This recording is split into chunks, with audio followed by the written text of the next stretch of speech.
in verse 2, it's very clear that John, the writer here, is writing to a non-Jewish audience. That's also important, meaning that it's one thing when a Jewish writer writes in-house about his own people. But it's very clear that John, and we don't know exactly who the author of the Gospel of John is. We know that most scholars date it to around the year 100 or 110, so it's relatively late. It's approximately 70 to 80 years after the crucifixion of Jesus.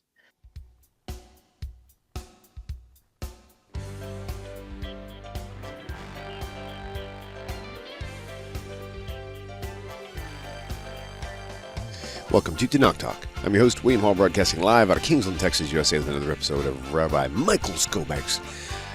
Rabbi cross-examines the New Testament. I've repackaged it to a different title just because it's maybe a little more inviting to people. Anyway, so Rabbi, it's welcome to have you back again. Always a pleasure. And I'm not sure who I'm looking at right now. Maybe you can explain. Are you Rabbi Skobac's much younger and handsomer brother, or what? Who's this guy? It's me and mini-me. Oh, man. So your eye surgeries went great, and you look amazing. You look great. You look great. Well, it feels weird not to be wearing glasses, and but I may have them back on in a month from now. Gotcha. So, yeah. All right. Well, I'm glad you got your close-up vision is restored to youth again. So that's good through the surgeries. That's good. Baruch Hashem. All right, then, Rabbi, take it away. Okay, great to be back here with you, William. Thank you. Good. And today we'll be doing John chapter 7, but only the first half because it's quite a long chapter, and to spend one session on this whole chapter would just take us into like 2 hours. So we'll do half today and half next time. Fair enough. So the chapter begins by telling us that Jesus basically was hanging out in northern Israel, in the Galilee part of Israel, because it says that the Jews who were in Judea were seeking to kill him. It's a pretty provocative kind of thing to say. It says that he found, just to quote the verse accurately, he was afraid of being in Judea because the Jews were seeking to kill him. Now, this phrase, the Jews, comes up 5 times in this chapter, which is quite a few times, and it comes up 70 times, approximately, because depending upon your translation, I think in the King James, it turns out to be 71 times, and in the NIV, it's about 68 or 69 times, but approximately 70 times in the Gospel of John, we find this very provocative phrase, the Jews. And the implication is, the sound of it, is that it seems to separate Jesus from the Jewish people, implying that he's not one of them. It speaks about Jesus, and then it speaks about the Jews. And what's interesting is that this seemed to actually have impacted the consciousness of Christians over history, because over time, Christianity basically succeeded in stripping Jesus of his Jewish identity. And for many people in modern history, in the 20th century, for many people, it came as a revelation that Jesus was a Jew. I remember when I was at the University of Toronto, I was a chaplain there, a Jewish chaplain, and I was studying with a graduate student. He was a doctoral student, so he was certainly not someone who was uneducated. And he grew up in the Catholic Church, and he told me that until recently, he never knew that Jesus was Jewish. And that was not uncommon. So what you find is that going all the way back already to the Gospels, there you find at least the seeds of this separation between Jesus and the Jewish people. Now, what's important to understand and to realize and to think about is that John doesn't say here that some Jews, some Jews were seeking to kill him, or that maybe a better way of writing it might have been there were Jews who were seeking to kill him, but John uses the definite article, the Jews, implying every single last one of them. And this is clearly absurd. I mean, you don't have to be a rocket scientist to realize how ridiculous such a statement is. To say that the Jews were seeking to kill Jesus in Judea, probably the vast majority of the Jewish people in Judea at that time had no clue that such a person even existed. He wasn't like a, mega popular Instagram persona, influencer that had, 4 or 5 million followers. So to say something as absurd and ridiculous as the Jews were seeking to kill him in Judea is obviously very, very provocative and very inflammatory. And the question that we'd have to ask at this point in the book of John is, why would anyone have been seeking to kill him? What did he do to warrant this? If he did something worthy of capital punishment, it shouldn't say the Jews were seeking to kill him. It should have said the authorities were seeking to put him on trial. You don't just kill people. Judaism never did that without a trial. There had to be a trial. There had to be a formal legal procedure. So really, if in fact Jesus had done something that was worthy of being executed, that was a capital crime, then what would have normally happened is that he would have been put on trial.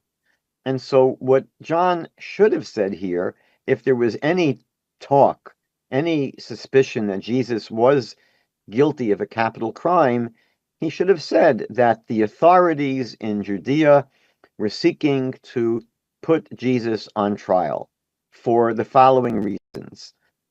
That would not have been unreasonable.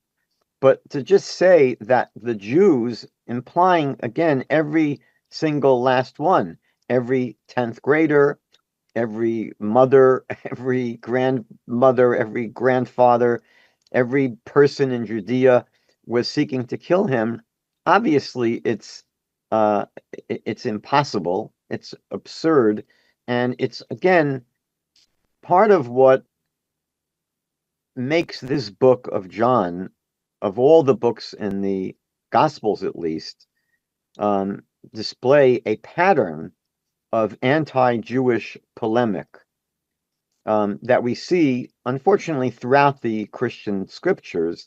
But in the Gospel of John, it comes out pretty seriously. Again, this phrase, the Jews, comes up 70 times. And we're going to see in the chapter 8, in the very next chapter, where you have something as, inflammatory as Jesus saying to the Jewish people that they are the children of the devil. You are the children of your father, the devil. I mean, that's pretty out there. That's pretty over the top. And yet, this is not a one-off. This is not just something that you'll find once in a blue moon. This is a repeated pattern throughout the Christian Bible to not only point a finger at the entire Jewish nation and to imply the very worst things about them and their leaders, but also we're going to see there is a systemic pattern of shifting the blame for the death of Jesus away from those that were really responsible, meaning that it's very clear that if Jesus was a problem for anyone, it would have been for the Roman occupying authorities. Israel was occupied by imperial Rome, and they were asserting their authority and their rulership, and anyone that challenged the authority of Rome was executed, was killed. Now, if in the gospel stories, Jesus is ultimately claiming to be the Jewish Messiah. The Jewish Messiah means, in simple English, King of the Jews. As a matter of fact, on the crossbar of his crucifix, that's the crime that he's been being crucified for. It says on his crossbar, Jesus of Nazareth, King of the Jews. The Romans would actually put on the crucifix the crime that the person was being executed for. So the only people that really had it in for Jesus, or really should have had it in for Jesus, would have been Rome. They would have seen the claim that Jesus was the King of the Jews as a rejection of their authority and their rulership. And that's called insurrection or treason, many other words for it, rebellion. And what you find in the Christian Bible is a whitewashing of the participation of the Roman authorities. As a matter of fact, I've pointed this out in the past, that if you were to have read a book about the history of Vietnam from 1960 to 1980, for example, and that book about Vietnam between 1960 and 1980 didn't mention the presence of American troops in Vietnam, you would realize that something was off with that book. And yet, when you read the Gospels and the accounts of what was going on in the first century, you basically see almost nothing about the Roman occupation of Israel, especially of Judea. And you get the impression that back then, the time of Jesus, things were nice and peaceful. It was a nice, peaceful place to live.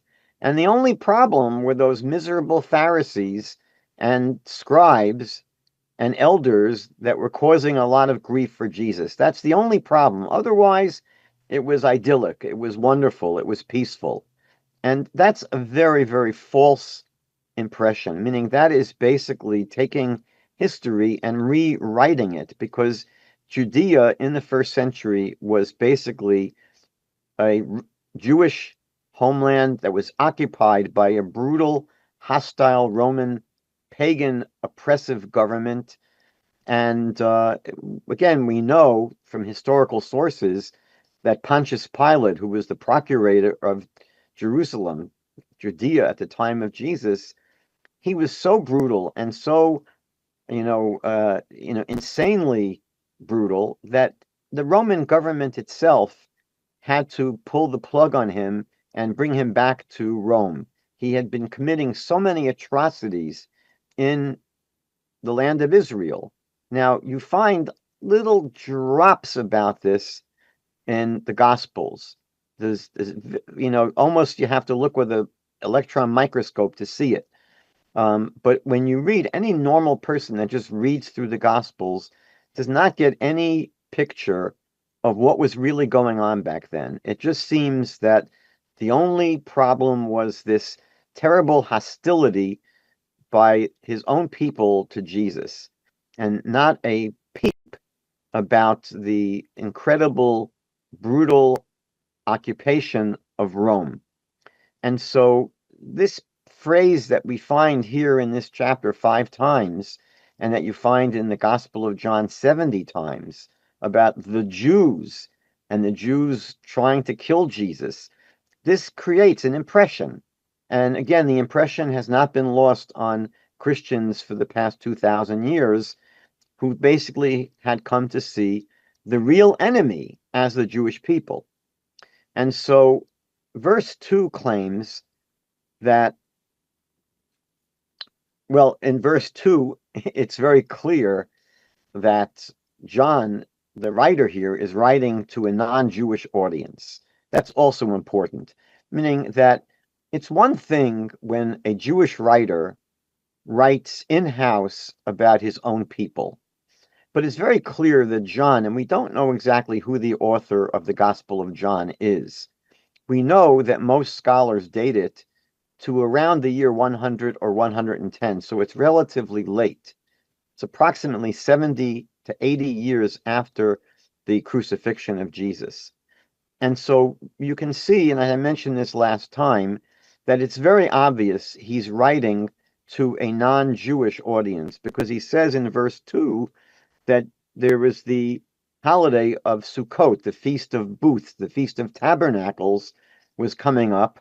And John here says in verse 2, it's a feast of the Jews. Now, if he's writing to a Jewish audience, if he was writing and he knew that his readers were Jewish, he wouldn't have to explain that the Feast of Tabernacles, Sukkot, or the Feast of Booths, was a Jewish festival, that was a Jewish feast. It's sort of like, hello, good morning. That we don't need to be told that. So incredibly, in verse 3, what happens in verse 3? So it says that his brothers, and as we all know, there is a question about who these brothers are. So according to the Catholic Church, Jesus did not have any real brothers or sisters. The Catholic Church maintains that Mary was a perpetual virgin. She remained a virgin her entire life. And they maintain that when the Gospels speak about the brothers and sisters of Jesus, it's referring to half brothers or cousins, but not actual siblings.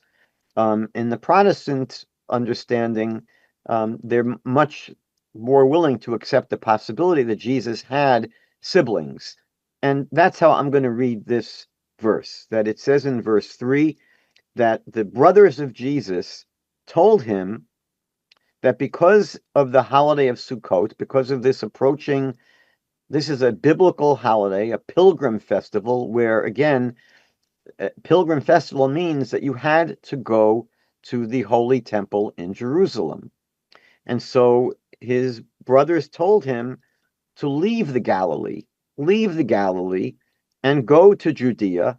Now, they don't say go to Judea because there's a biblical obligation to be in Jerusalem for the festival. But they say in verse 3 that you should go to Judea to give your disciples there. Now, they obviously know that Jesus already had disciples in Judea, which again is south of the Galilee. They say to him that you should go there to give an opportunity for these disciples to experience the miracles that he's been doing. That's what we see in verse 3. So again, let's just recapitulate. Let's just restate what verse 3 says. After telling us in the first two verses that Jesus was in the Galilee because he was terrified of going down south to Judea because the Jews were seeking to kill him, that seems to be a reasonable reason for staying out of Dodge. So in spite of the fact that Jesus was afraid, frightened, terrified of going down south to Judea because the Jews there were seeking to kill him, it was safer in Galilee. His brothers tell him in verse 3, no, you should go down to Judea to give your disciples there an opportunity to experience some of the miracles that you've been doing. Really hard to understand that. But then in verse 5, which says, for not even his brothers were believing in him, that becomes very hard to understand. Meaning, verse 3 seems to imply, at least, that his brothers accepted him on some level. Not clear how they understood him. It's not clear if they thought that he was a prophet. It's not clear if they thought he was a great faith healer. It's not clear if they thought maybe he was the Messiah. Again, you have to remember that his parents, the parents of Jesus, were told that his birth was a miraculous birth in fulfillment of biblical prophecy. Again, the Christian understanding is that there was a biblical prophecy that the Messiah had to be born to a virgin, and that Mary and Joseph were told that they're it, that Mary is going to be the mother of the Messiah. Now, it wouldn't be unreasonable to assume that that information that the angels told the parents of Jesus that would have filtered down to the other siblings, meaning it's hard to imagine that the parents of Jesus would have been told that their child, Jesus, is the Messiah. According to Christian understanding, they may have even, the message might have been to think about this is not just the Messiah, but if the Christian axiom, if the Christian assumption is the Messiah is supposed to be divine and God, so then they would have been told that you're going to be giving birth to a being that's going to be the incarnation of God himself. And it's hard to imagine that the parents wouldn't have told that to the siblings of Jesus.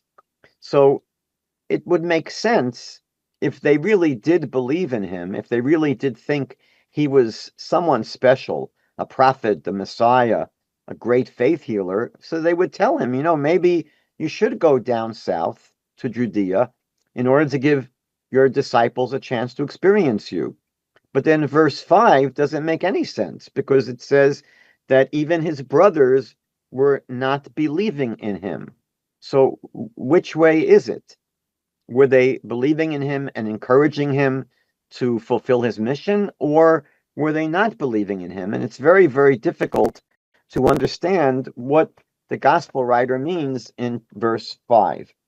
And again, it's hard to imagine how his brothers were not in some way believing in him, why his brothers would, in a sense, ignore him or reject him if, again, his family was told by angels supernaturally that this is not any child.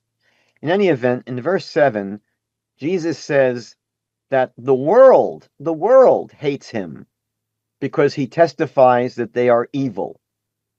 Now, that's a big leap, meaning that in the beginning of the chapter, he's implying that it's the Jews that hate him, and the Jews are seeking his death. But now it's the whole world. The whole world hates him because he testifies that they are evil. Now, again, he hasn't really been doing that. Jesus has not traveled anywhere outside of his little homeland telling anyone anything. As a matter of fact, we see in the Gospels that he is adverse to preaching anything to Gentiles. He basically says repeatedly his mission is only for the lost sheep of the house of Israel. And so I don't know what he means here when he says that he's been testifying that they, the whole world, are evil. He doesn't seem to have done that. He wasn't, again, a very, very famous social media influencer who had 20 million followers on his account where he could communicate with the world. So this is a very difficult phrase to understand, that the whole world hates him because he testifies that they are evil. Now, if that was the case, by the way, if that's how he felt, then even the Galilee should not have been any safer than Judea. Meaning, if the reason that he's hated is because he testifies that people are evil, so then why would it be any safer for him in the Galilee than in Judea? The people in the Galilee would have been receiving the same message, that they're doing evil, and they are evil. And so those people should have hated him as well, and it would have been dangerous for Jesus to hang out in the Galilee. So, as we're going through this chapter, we've already come across quite a few places that make it very hard to understand the narrative, meaning that John here, as far as I'm concerned, has been a very sloppy editor or a very sloppy author, because the narrative that he's put together, at least up until this point, really doesn't make much sense. It's self-contradictory. It's often saying things that are absurd. It's not a very easy read so far, and it's not going to get any better. In verse 12, it says that in Jerusalem, there were large numbers of people. The phrase in verse 12 is some of the multitudes. Now, if there were multitudes, a multitude is not a tiny group. A multitude is a large group. And if you're talking about some of the multitudes, we're talking about a significant number of people. So verse 12 says that there were some of the multitudes who thought positively of Jesus. They thought he was a good guy. So again, if there was a significant number of people who say that Jesus was a good person, he was a positive influence, so why did he say earlier on that the Jews, implying every single last one of them, were seeking to kill him? He should have said either some of the Jews or many of the Jews. But again, this is another example where the text itself is a bit self-contradictory.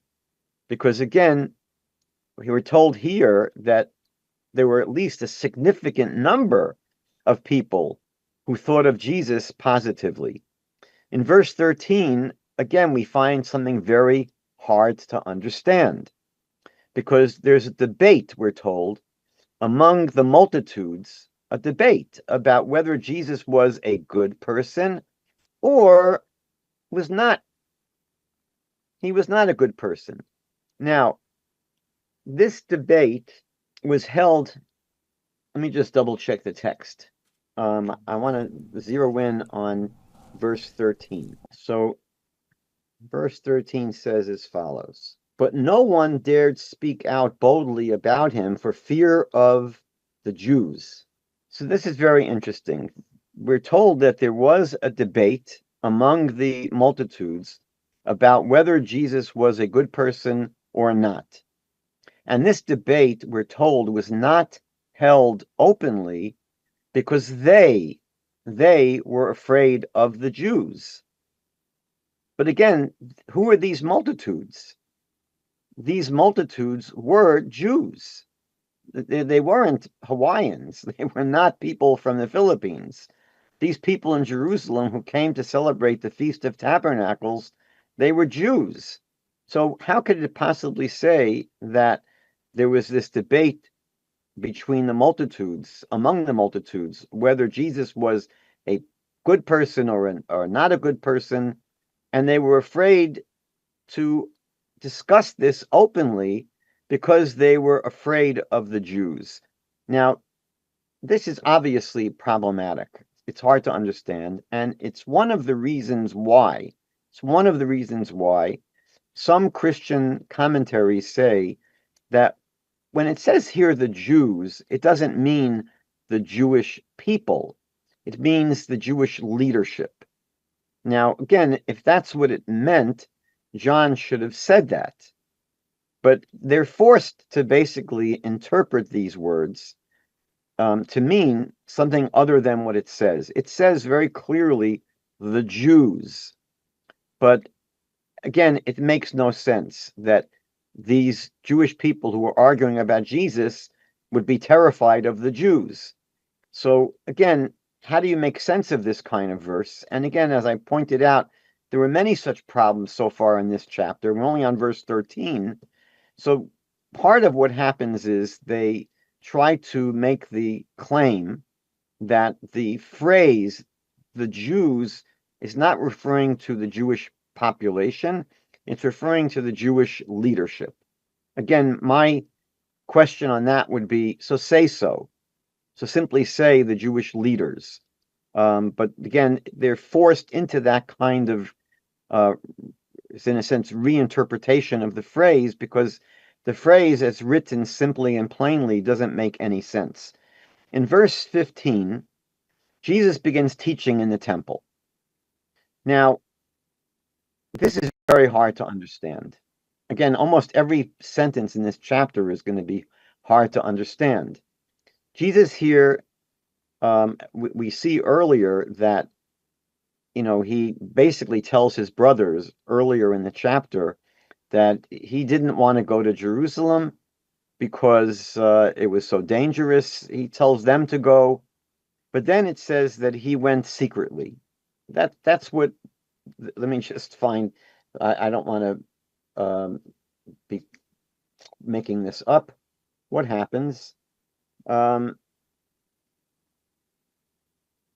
in verse 10, but afterward, when his brothers had gone up to the feast, he went up also, not publicly, meaning he didn't go publicly, he went quietly and secretly so he wouldn't be observed. Again, because we're told he was afraid of going to Judea. He's afraid of going down south.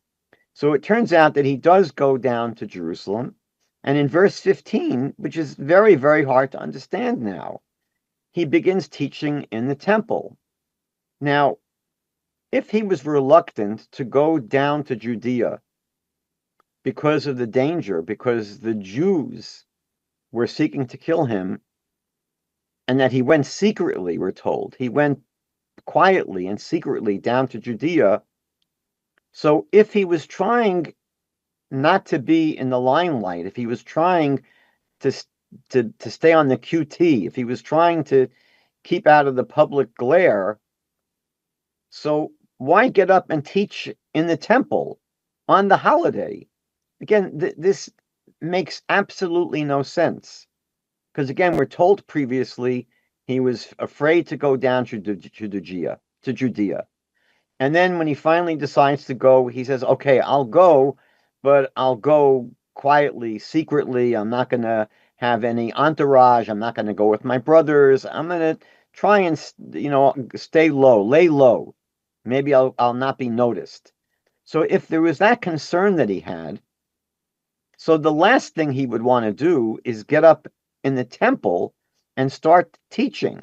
It wasn't the kind of place, it wasn't like a comedy club where there was open mic and everyone got a chance to get up and teach publicly to the people gathered in the temple. The temple was a place where they had business to conduct. There were sacrifices to offer, and that's why people came. So for some guy to get up in the temple itself and start to preach and teach, that was very, very, very, very provocative. And it seems like not the kind of thing you want to do if you're trying to stay out of, if you don't want to get attention. Hard to understand this. And the story here, again, I've tried to show that the story simply doesn't really hold together. Doesn't really hold together. In verses 15 and 16, so what happens? So it says that people were marveled by Jesus' teaching. They were like very impressed. They marveled at what he was teaching. And they were saying, how has this man become learned, having never been educated? That's what they say. They're listening to him teach. They're very impressed. And they're saying, wow, this guy never went to school. How in the world did he learn so much? And he said, my teaching is not mine, but from he who sent me. Now, I want to share 5 observations about this little vignette. Number 1, how would these strangers who are listening to Jesus teach, how would they have known whether or not he had a formal education? It seems very strange. They have no idea who he is. And they say, wow, how could he be teaching these things if he was never educated? But how would they have known whether he was educated or not?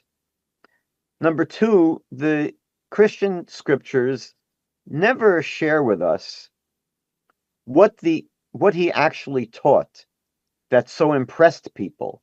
And this happens, by the way, numerous times in the Gospels, where it says that Jesus was having an argument or a discussion with the Pharisees, and he said something that shut them up, or he said something that really like blew their minds. But we never hear what exactly he says, so we don't get a chance to evaluate it for ourselves.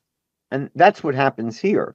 It would have been very convenient. It would have been very nice of the author of the Gospel of John to share with us what did he teach in the temple that was so impressive, that people were so marveled by. That's unfortunately not something that we are going to be getting. The third thing I wanted to share was that according to the Talmud, Jesus was a student of Rabbi Yehoshua ben Prachia, one of the greatest rabbis of the generation. So now this statement in the Talmud that Jesus was a student of Rabbi Yehoshua ben Prachia is controversial. It's a questionable idea because even though it's been the conventional wisdom, meaning that over the past 2,000 years, if you asked most educated Jews, who was Jesus, they would have said that we see him in the Talmud. He's a student of the great Rabbi Yeshua ben Prachia.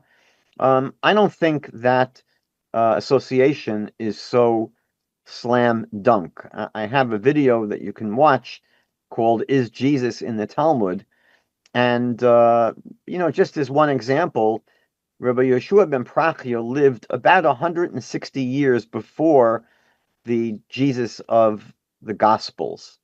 Um, and there are other problems making the association between the Talmudic stories about Jesus and Jesus of Nazareth.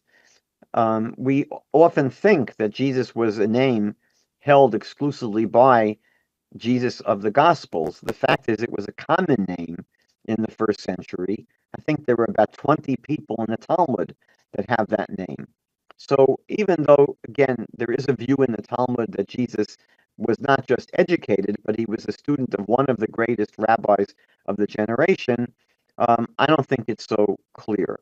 However, that doesn't mean Jesus wasn't educated. And there's no reason to assume that just because he came from the Galilee, that he didn't have any education.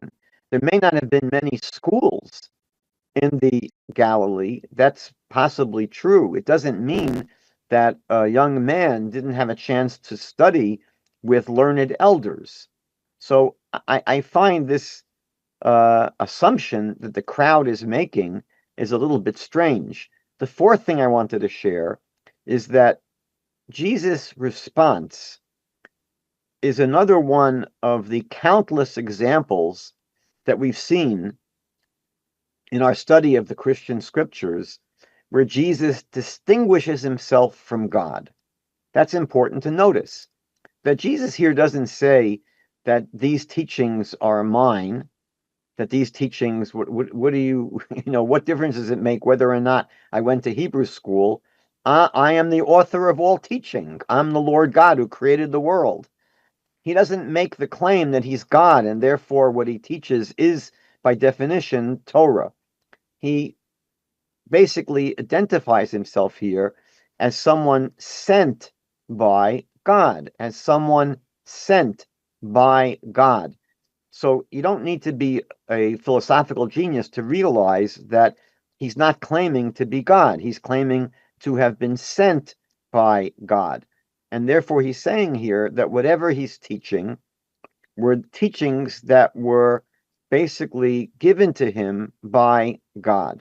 These are the teachings of God that he received. Now, the fifth thing I wanted to say is that by claiming this, by claiming that these teachings that he's sharing in public in the temple, so he's basically saying that he received these teachings by direct prophecy from God. That's basically what Jesus is saying by saying that these are teachings that he received from God. So when you receive instruction or revelation from God, then it means you're a prophet. You're receiving prophecy. And we've already discussed in previous sessions why Jesus did not qualify as a prophet. Obviously, again, you don't become a prophet simply by claiming that God spoke to you. If claiming that God spoke to you made you a prophet, we'd have thousands and thousands of prophets today in the world. We have plenty of people today who claim that God speaks to them. So the fact that Jesus is simply claiming here that these teachings that he's sharing in the temple are teachings that he received from God, again, that does not mean that therefore he is a bona fide prophet. I've mentioned again, just to recap, that prophecy ended about 2,400 years ago, which means about 400 years before Jesus came onto the scene. There was no more prophecy. And the TaNaCh, the scriptures, do tell us that prophecy is going to be restored in the Messianic age, but it's very clear that in the first century, they were not living in the Messianic age. The simplest, ingredient of the Messianic age is it's going to be an age of peace and universal knowledge of God. In the first century, you did not have either. You didn't have universal knowledge of God, you had paganism was clearly the world spiritual belief was in paganism, and you didn't have universal peace. It was a very, very bloody, warlike world that you had back then. So even though prophecy will return in the Messianic age, the first century was not the Messianic age. Secondly, again, a person cannot declare themselves to be a prophet because false prophecy is a capital crime. So again, the Bible tells us that people that are guilty of capital crimes, it has to be a judicial decision by the high court. You don't have the right as a private citizen to decide for yourself that so-and-so is a false prophet and you're going to blow their head off. It has to be decided, as we see in Deuteronomy chapter 17, which was this past week's Torah portion, last Shabbat, that any issue, any case where there's a question involving capital punishment, involving death or blood or anything that, is a serious crime like that, has to be adjudicated by the leading judges, which should mean the high court. And that means that it's only the high court that can decide whether someone is a true prophet or a false prophet. It didn't happen any other way. And so Jesus was never accepted as a true prophet by the judges, and therefore he is not a prophet. So in verse 19, Jesus says to the crowd in the temple, "Didn't Moses give you the law? And yet none of you carries out the law." Now just listen to that. Jesus says to the people in the temple that are there to celebrate the biblical festival of Sukkot, he says that Moses gave you the law, the Torah, and yet none of you carries out the law, none of you keeps the Torah. Why do you seek to kill me? This is a very, very strange verse. This is what Jesus says to those people in the temple that have been listening to him teaching. I don't know, for the last 20 minutes or the last hour, they've been listening to him teaching. They were marveling at his teaching. And he says to them that Moses gave you the Torah, Moses gave you the law, and yet none of you carries out the law. Why do you seek to kill me? So, how can he make such an accusation? How in the world can he make such an accusation?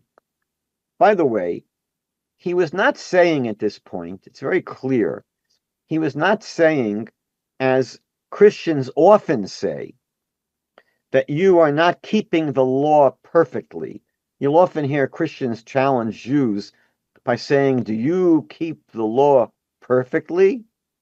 The reason that's a ridiculous statement is that the Bible tells us in the book of Kohelet in Ecclesiastes, chapter 7, verse 20, that even righteous people will sin.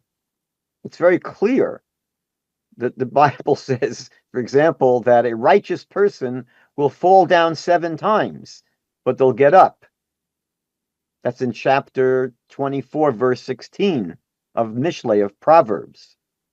So obviously, righteous people sin. And again, in Ecclesiastes 7:20, it says that even righteous people, they will sin.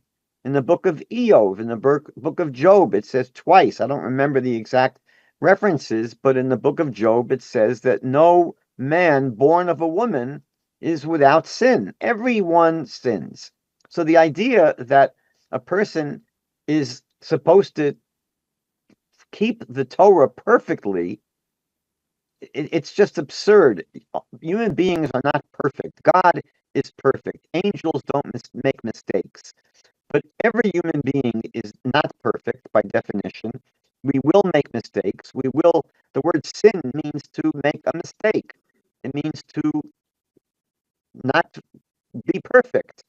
So the idea that, we're expected to keep the law perfectly is absurd by definition. And the proof is that the Torah has laws for what to do when you sin. So if the Torah didn't expect people to sin, then it wouldn't be part of the Torah, but it's part of the Torah. Part of the Torah involves what you do when you make a mistake, what you do when you sin. So this idea that Jesus says to them that none of you carries out the law, it obviously does not mean he's not accusing them of people who are not keeping the law perfectly. That wouldn't be a reasonable thing to charge them with. Wouldn't make any sense at all. No one is perfect. But he's making a blanket accusation that none of them are keeping the Torah. Forget about perfectly. You are not keeping the Torah. And he's saying this to whom? He's saying this to people standing right in front of him who came to the temple in Jerusalem, maybe from far away, in order to fulfill the biblical law of observing the festival of Sukkot, the Feast of Tabernacles. So what do you mean none of you keep the law? And he's implying that none of these people keep any other commandments of the Torah. You mean none of these people observe Shabbat? None of these people eat kosher? None of these people honor their parents? None of these people give charity? None of these people put on phylacteries? None of these, it's so absurd, it's beyond description to say to a group of people that none of you observe the Torah. And again, it wouldn't make sense for him to be accusing them of not keeping it perfectly. So this is an absurd accusation that he says to these people that none of his, not just the people in front of him, none of the Jews are keeping the Torah. And the second thing I wanted to point out here is that the people he's speaking to are obviously not seeking to kill him. That's what he accuses them at the end of his little accusation. After saying that none of you keep the Torah, he says, and you're seeking to kill me. They've been listening to him teach, and probably not just for 5 minutes. Probably if they were listening to him and they were marveling at what he was saying, he was speaking for at least a half hour, an hour, who knows how long. And supposedly they were impressed with what he was teaching. So what does he mean they would try that you're seeking to kill me? Again, none of these verses makes any sense. And if they were seeking to kill him, he'd be dead already. Again, if he walked into a temple of people who were basically seeking to kill him, that they wanted nothing less than to have his head, to have his blood, they wouldn't allow him to sit there or stand there and preach to them. They would have taken him out of the temple. They would have killed him. What would have been stopping them?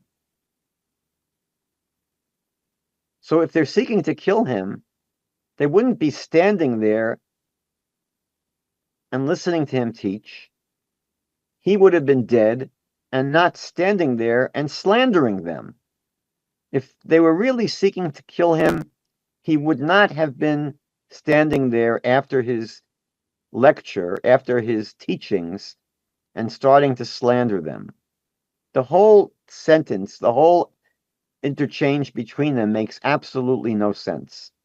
In verse 20, the crowd, now how do they respond to this? Because anyone reading this, they should be left with their head scratching their head.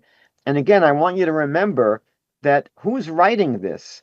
It's being written by a person who lived 70 to 80 years later. And we shouldn't assume that when we're reading John, it's like watching a live TV news coverage. It could be that there's almost no correspondence between what actually happened and what John is writing here. Meaning that the idea that you're reading fiction is quite possible. Quite possible.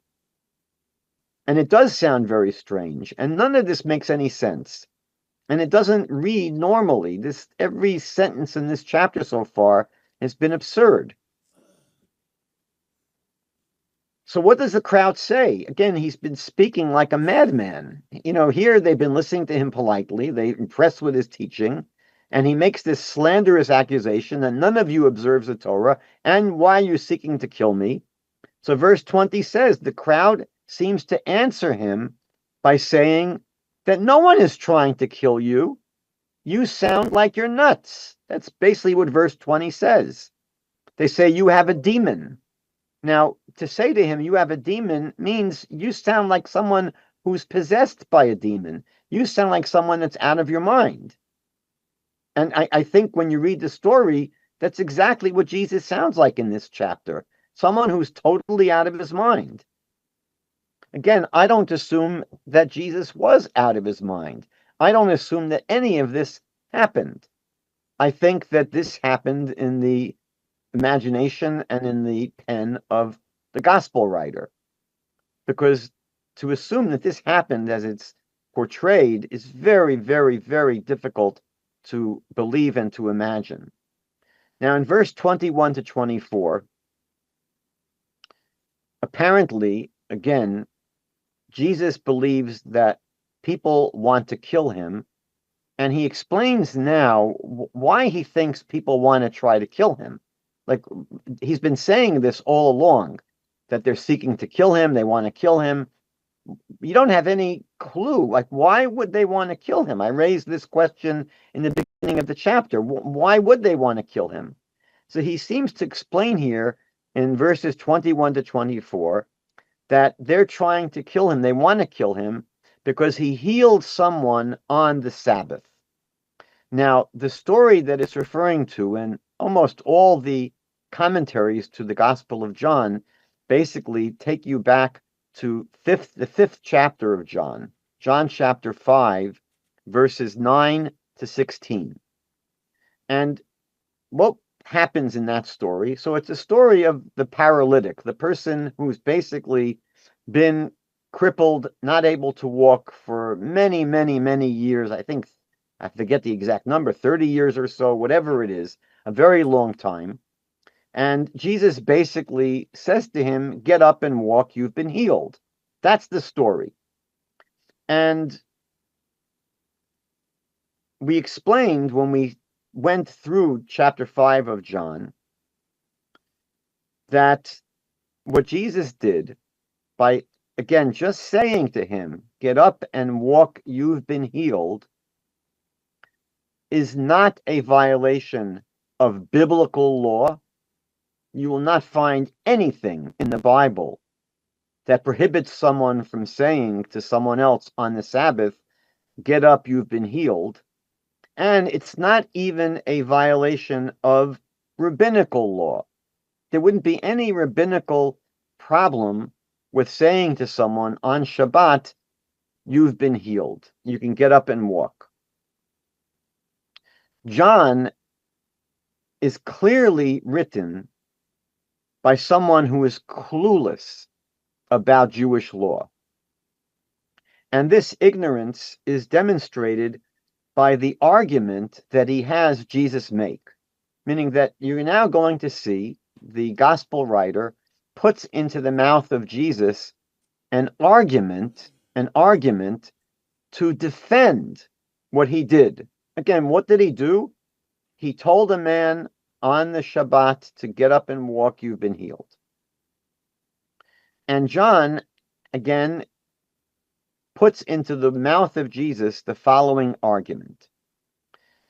In verses 22 to 23, Jesus defends his healing of that paralytic, of that paralyzed man, even though, again, it didn't need any defense. Jesus didn't do anything wrong.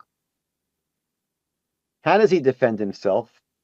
He says, you, right? You guys, you people on Shabbat circumcise, you circumcise children on Shabbat, even though circumcision should be prohibited on Shabbat. But you're angry with me for healing an entire person on Shabbat? That's the argument Jesus makes. That you people will circumcise a child on the Sabbath, even though circumcision should be prohibited on the Sabbath. and yet you're angry at me for healing an entire person on the Sabbath. That's what Jesus says. Now, let's take a look at how a great Christian commentator, John MacArthur, I believe he passed away not long ago, but John MacArthur, in his study Bible, he tries to explain what Jesus means here. I'm going to quote from MacArthur. I'm going to interrupt MacArthur by explaining him at some point. You'll see where he speaks and where I'm speaking. But let's look at what John MacArthur says. Jesus' point was that the Jews broke their own Sabbath laws with the circumcision of a child on the Sabbath. That's what Jesus seems to be saying, that you people break the Sabbath by circumcising on the Sabbath. And MacArthur says, their hypocrisy is evident. The hypocrisy of the Jews is evident. And MacArthur goes on to explain that Jesus used an a fortiori argument.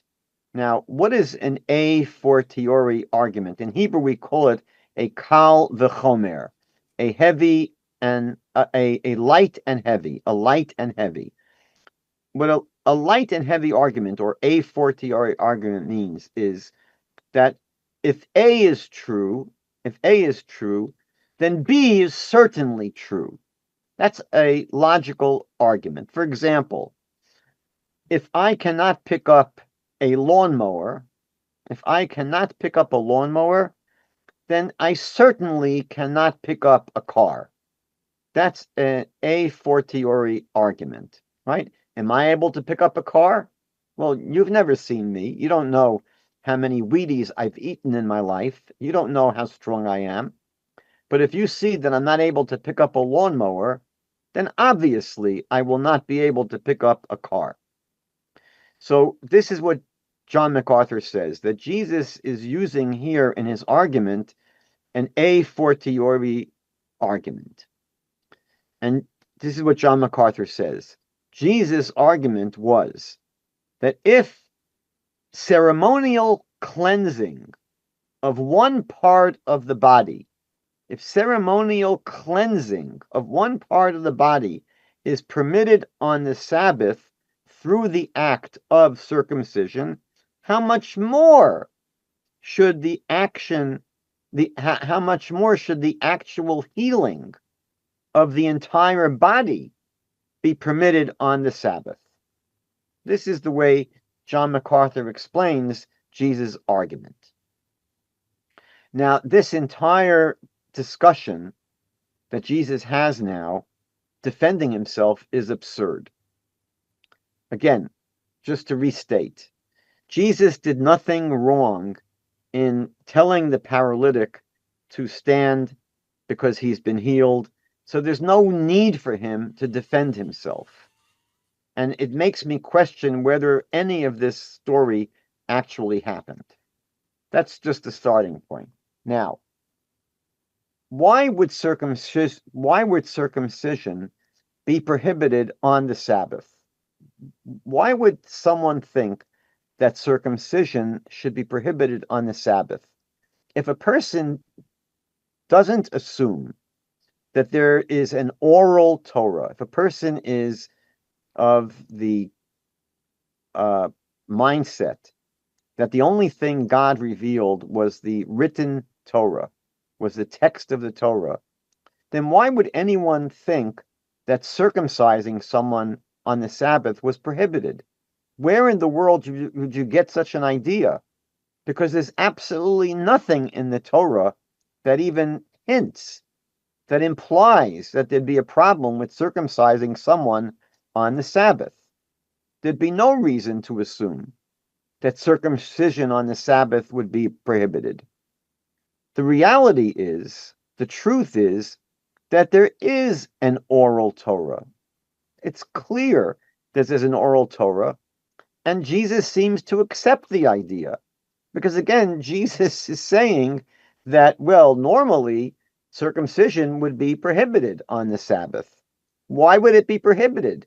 Again, it would only be prohibited according to the oral Torah, which speaks about, for example, the prohibition against, let's say, cutting things. You can't cut things can't make incisions on this. There's nothing in the written text of the Bible that would prohibit making an incision and cutting something. It's very clear that in the argument that Jesus makes, he assumes the reality. And by the way, we see this throughout the Christian Bible, that Jesus assumes the reality of the oral Torah.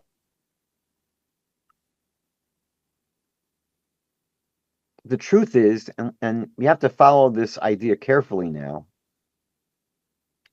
that there are many things that the Torah, the written Torah and the oral Torah, would prohibit, that we end up doing anyway.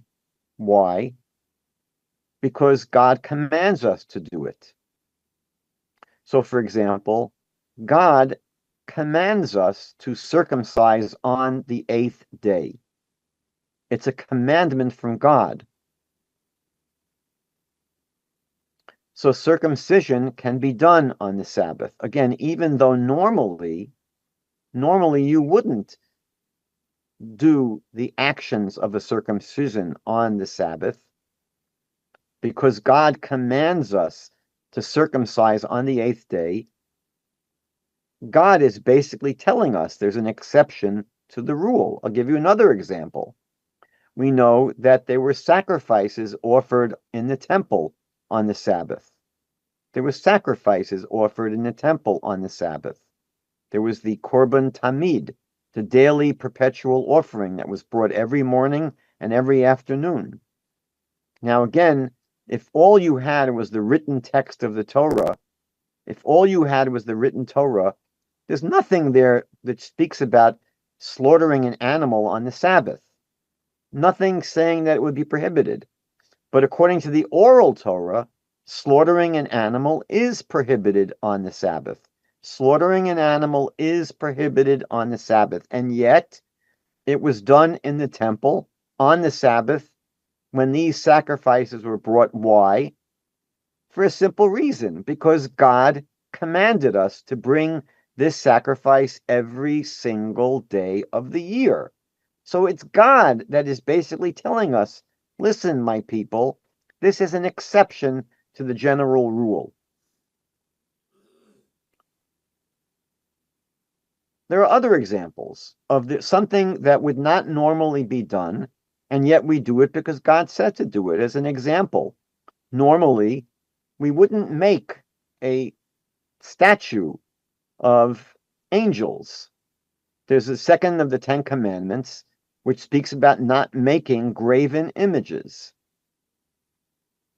And yet, in the Holy Temple, there were the cheruvim, the 2 cherubs, which were the forms of an angel with its wings outstretched, which were made, and they were placed on top of the Holy Ark. Now, normally that would be something that's prohibited. So why do we have it on top of the Holy Ark? For a simple reason.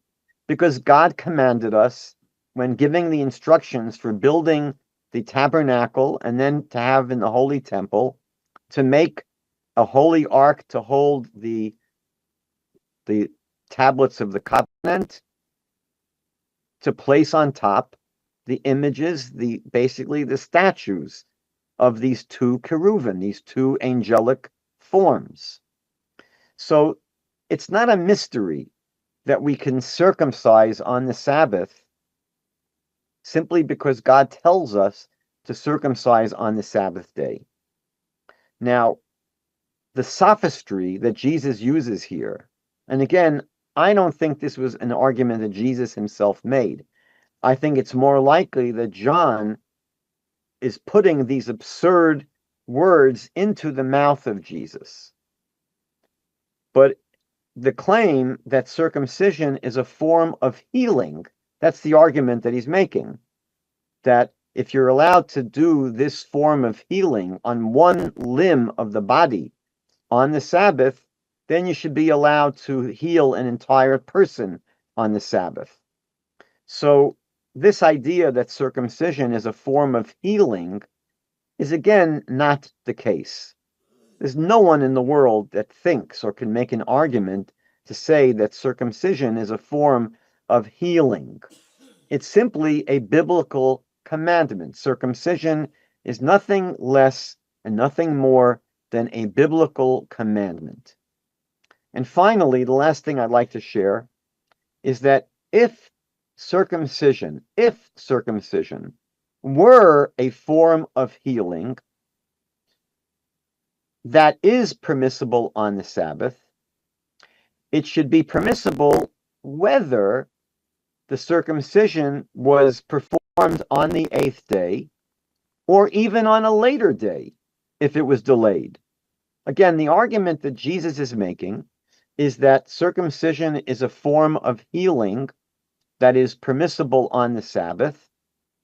And therefore, if that's permissible on the Sabbath, then of course what he did, which is to get someone who was paralyzed to be able to walk, not just healing an organ on the body, but their whole body now is changed. So this is assuming that circumcision is a form of healing. If that's the case, if circumcision is a form of healing that's permitted on the Sabbath, it should be permitted whether or not the circumcision of the child is performed on the 8th day of the child or on a later day. But that's not the case in Jewish law.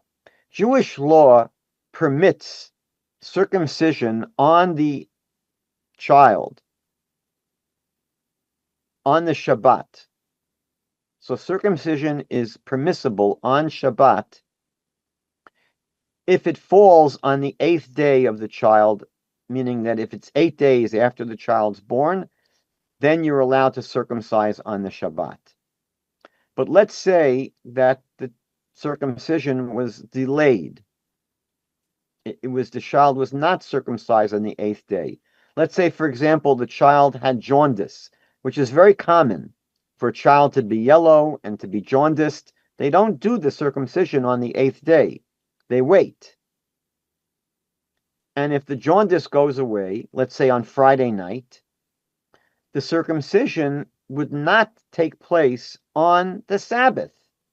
It would not take place on the Sabbath. It would wait until Sunday, because doing it on the Sabbath, if it's not the 8th day, would be prohibited. So again, we're not talking about the idea that circumcision is a form of healing. If it was a form of healing, you would do it on the Sabbath, whether it was the 8th day or the 20th day. But circumcision is not a form of healing. Circumcision is the fulfillment of a biblical commandment. And the Bible gives us permission. The Bible mandates us. We're required to do it on the 8th day, even if the 8th day is a Sabbath, and even if doing some of the parts of the circumcision would be the kind of activities that would normally not be allowed on the Sabbath. Well, because it's a commandment from God, we do it, and it overrides the Sabbath. But if the circumcision is not on the 8th day, it had to be delayed, and now it's being done 20 days after the birth of the baby, so then we won't do it on the Sabbath, because again, the delayed circumcision, meaning a circumcision not on the 8th day, would not override the Sabbath. Okay, so we're going to pick up next time, I think it's around verse 26 approximately, where there's a whole confusion. It's quite strange whether Jesus is the Messiah or not. It seems that people are not clear. And so that's where we'll start next time. Okay, that sounds like a plan. Certainly appreciate your time, Rabbi, and your expertise, of course, and your ojos nuevos. Very good. Guys, thank you all for tuning in. Be sure to hit that like button, subscribe to the YouTube channel, and turn on all notifications so you don't miss anything. And share these videos with your friends. Y'all have a great week. Shalom Aleichem. Take care, Rabbi. Shalom, shalom. Shalom. If you enjoy this channel and the content, and it has changed your life, or perhaps the life of a loved one or a close friend, would you please consider supporting this work? You can click this link and it'll take you directly to my website with the donate button. Or there's a Patreon link and a mailing address for snail mail if you would prefer. If you do donate, please do me a favor and leave me a phone number where I can contact you and thank you properly. I hope you all have a wonderful 2025. Shalom.